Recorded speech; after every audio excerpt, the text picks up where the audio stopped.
Hi, this is going to be a very quick video lang, no? I just want to apologize, no? I just want to apologize about the video na ginawa natin, no?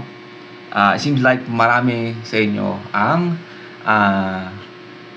di masyadong na-gets yung humor ng video. So, yung video na tinutukoy ko is ito. No? And, actually, hindi ko naman dapat gagawin itong video na, hindi ko naman dapat gagawin yung video na yon. Kasi if you remember, nag-react tayo sa mismong performance ng SB19 sa Hito Music Awards, right? We already listened to it. And someone already commented on that video na, hey, may mga nagsasabi na lip sync lang daw to. Hindi ko siya masyadong pinansin actually, no? Noong time na yon kasi parang sa panahon to, may naniniwala pa rin lip-sync ng SB19 yan. So, nag-reply ako sa comment na yon, no, nung video, nung performance sila. And then, pinayaan ko na. And then, after a few days, bigla na lang nakikita ko tong balita na to na lagi pala talaga siyang issue, no? Nag-isang issue na nag-lip-sync lang yung SB19 doon. Like, what? Are you fucking serious, man?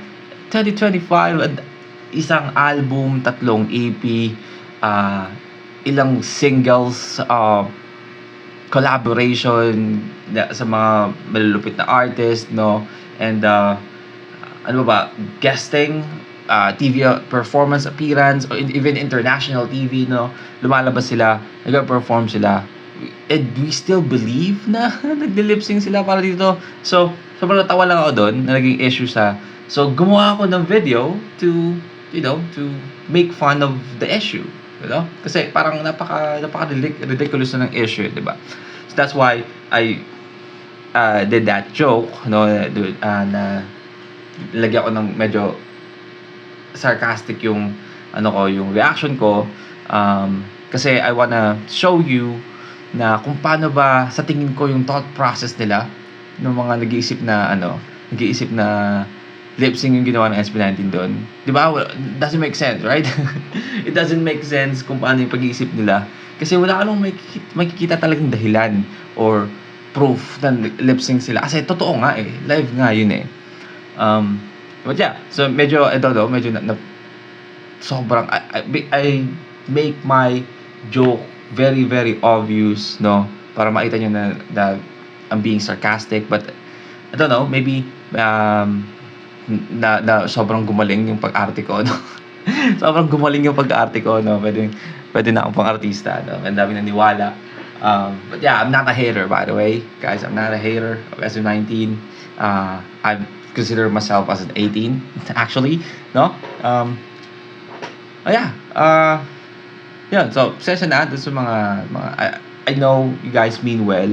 Kaya ako nagagalit kasi, gusto nyo lang i-gain defensive kasi gusto nyo lang protektahan ang mga lima, no? Pero, yeah, I just want you guys to know that, no, hindi ako hater, no? Maniwala kayo sa hindi ba ako hater. So, I don't want to apologize for that. I just want to make this video, or this quick video, kasi parang medyo na. Hanggang ngayon, ilang araw na yung video na yun, hanggang ngayon, marami pa rin parang ko siyang hayaan na lang, pero, seems like mas marami yung race ng tao na hindi nagigets yung humor nung video, no, joke na ginawa ko. So, pasensya na ulit. But, yeah, I mean, that's all for this video. I hope you guys have a great day, a great afternoon, a great night, a great week, a great month, a great year.